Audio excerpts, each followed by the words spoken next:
I needed to move to a new city because of a new job. The city was much more expensive than I expected, so I started looking for a place to rent as quickly as possible. After weeks of finding nothing affordable, I finally came across an ad for a house that seemed perfect. The place was big, located in a quiet neighborhood, and the price was incredibly low, almost too good to be true. The only catch was that I would have to share the house with the owner, a man named Marcos.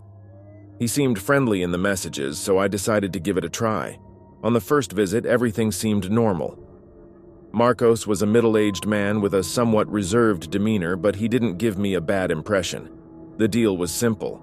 He would stay in the larger room upstairs, and I would have a smaller room on the ground floor. He mentioned that he spent most of his time at work or traveling, so I thought sharing the house with him wouldn't be a big problem. The first few days were peaceful. Marcos barely showed up, and I started to believe I had made a reasonable choice. However, as days went by, I began to notice a few things that made me uncomfortable. Every time I left my room, it seemed like he was around. Even when I was in the kitchen, he would appear out of nowhere and start chatting. At first, I thought he just wanted to be friendly, but it quickly became clear there was something odd about it. He would ask personal questions that made no sense. He asked about my family, if I had a boyfriend, how I spent my free time. I thought maybe he was just trying to be sociable, but there was something in his tone that made me feel a little uneasy. And then, the coincidences started. Every time I went to the bathroom, he was there in the hallway. When I went to the kitchen, he was already sitting at the table, even if it was late at night. One night, I was in my room watching a movie when I heard footsteps outside the door. It was the sound of someone walking slowly, almost as if they were trying to be discreet, but I thought to myself, "You're exaggerating, he must just be passing by." But then the footsteps stopped right in front of my door. I held my breath, waiting to hear the sound of someone walking away, but nothing happened. It felt like he was just standing there, waiting. After a few minutes, I heard the doorknob turning. My stomach dropped. It was Marcos.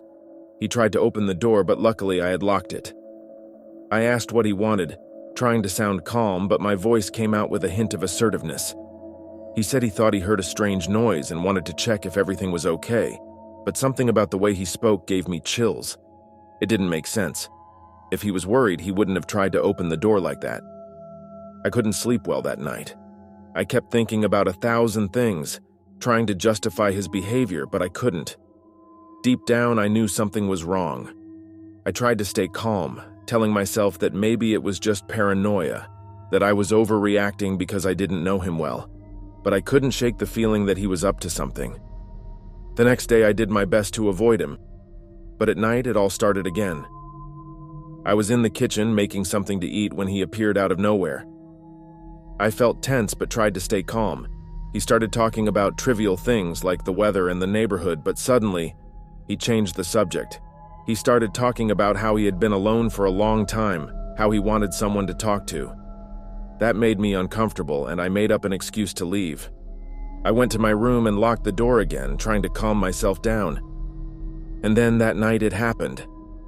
I was almost asleep when I heard the footsteps again, this time faster, more determined. Before I could understand what was happening, the doorknob started turning frantically. Marcos was trying to force the door open. My instinct was to scream. I screamed as loud as I could, calling for help. I heard Marcos pounding on the door, trying to push it open harder, and my fear turned into pure panic. I screamed even louder, begging for help. That's when I heard voices outside the house, and his footsteps suddenly stopped. Someone started banging on the front door forcefully, and Marcos, scared, stopped trying to enter my room. I heard him mumbling something and then hurried footsteps moving away. I stood there, trembling, still holding onto the door. A few seconds later, I heard the neighbors shouting outside, asking if I was okay. At that moment, I felt such a huge wave of relief that I almost collapsed to the ground. I ran to the door and opened it, and I saw that some neighbors had already entered the house. They looked as scared as I was, but they were there, ready to help. After I opened the door, the neighbors quickly came in. They were visibly worried, surrounded me, and asked if I was okay.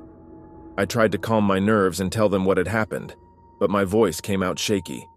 Marcos was standing in the hallway, looking at all of us with an expression of surprise mixed with irritation. He tried to justify himself, saying it had all been a misunderstanding, that he had heard a noise and just wanted to check if I was okay. But I knew what had happened. It wasn't paranoia, it wasn't an overreaction. That horrible feeling that something was wrong, that he was waiting for the right moment to do something. It all made sense now. Luckily, my screams were loud enough to catch the neighbor's attention. While I was trying to compose myself, one of the neighbors, a man in his 60s who lived next door, called the police. 2 others stood between me and Marcos, blocking any attempt he made to approach. He still tried to argue, saying it was all a mistake, that he hadn't done anything wrong. But no one was listening.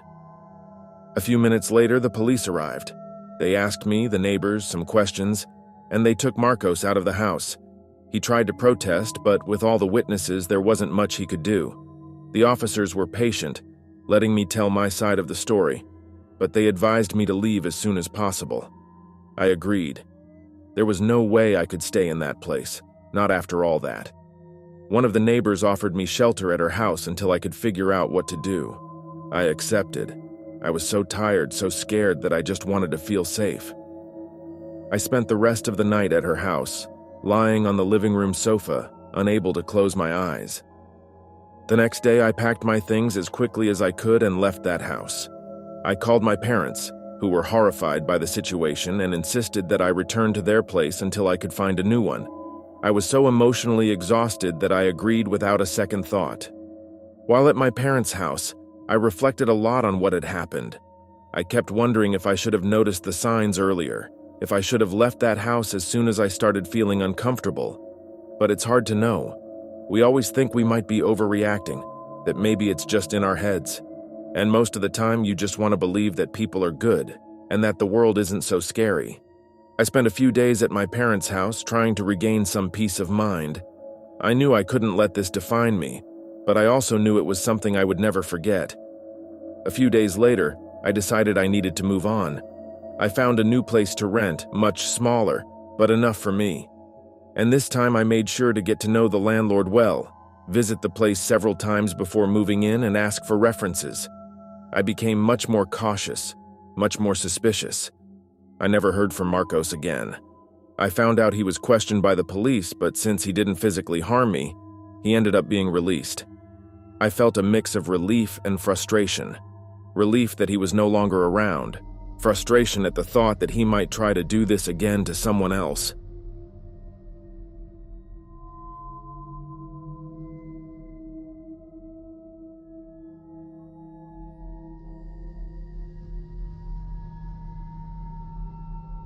When I was accepted into the university, I thought things were finally going right for me.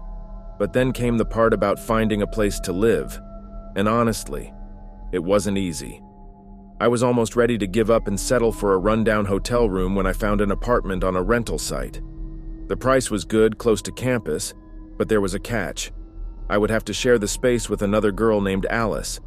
We exchanged a few messages and she seemed nice. A bit curt, but who was I to judge? It seemed like she just wanted to split the rent, which was perfectly fine by me. When I arrived at the apartment, Alice was there, waiting at the door. She had a weird smile I can't quite explain. It wasn't scary, but it seemed like she was trying too hard. Like when you're trying to look relaxed but are clearly uncomfortable. She didn't talk much, just gave a quick tour of the apartment. It was small, 2 bedrooms, a tiny living room, and a kitchen that barely fit 2 people. Perfect, actually, for someone who wanted to save money. But it had a strange vibe. Maybe it was just the exhaustion from the move, I thought. In the first few days, Alice was almost invisible.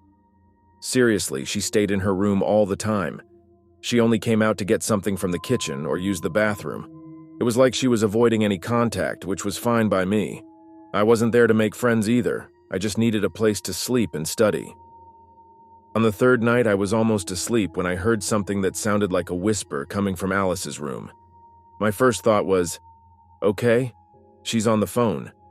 But the voice was kind of weird, repetitive, you know? It sounded like she was talking to herself. I laughed a little at myself, thinking it was just in my head.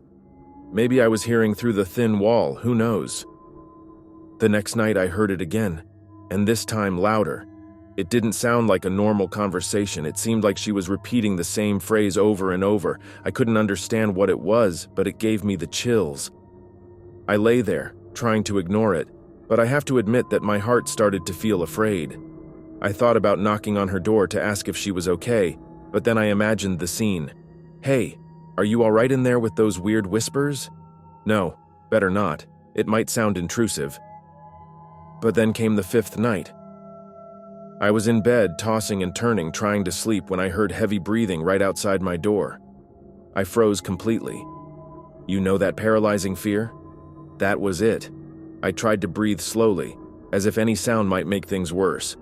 I looked at the door and saw a shadow moving slowly through the crack. It wasn't like someone was just passing by. It seemed like they were deliberately standing there. My first instinct was to get up and scream, but then I thought, what if there's no one there? I'd make a fool of myself. I decided to wait. After a few seconds, the shadow moved away.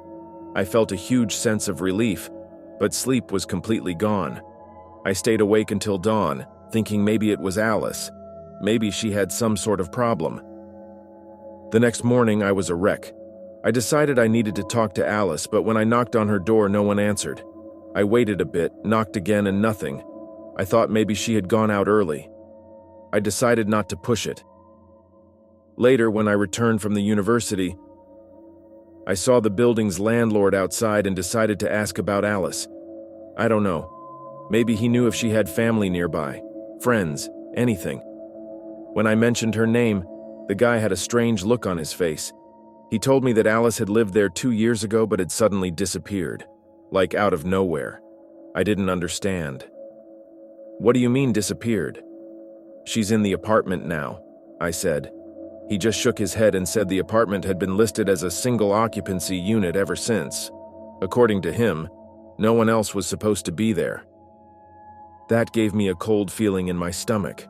I went back to the apartment trying to think of some logical explanation. Maybe he was confused, or maybe it was a different Alice. But when I entered the apartment, her door was slightly open. Alice never left her door open. I stood there, my hand on the doorknob, thinking, what am I still doing here? I pushed the door slowly and looked inside. The room was dark, but empty. I mean, almost empty. In the back, there seemed to be a shadow in the corner, like someone crouching. I thought about turning on the light, but something told me not to. I took a deep breath and slowly closed the door. I grabbed my things and decided to get out of there. I wasn't going to wait to find out what was happening. This wasn't a horror movie. I didn't need to be brave. That night, I stayed at a friend's house, and the next day I started looking for another place to live. I don't know what I saw or what happened with Alice, and honestly, I'd rather not know. Sometimes it's best to leave the mystery behind and move on. I never went back there. To this day, when I remember those whispers, I get chills, but life goes on, right?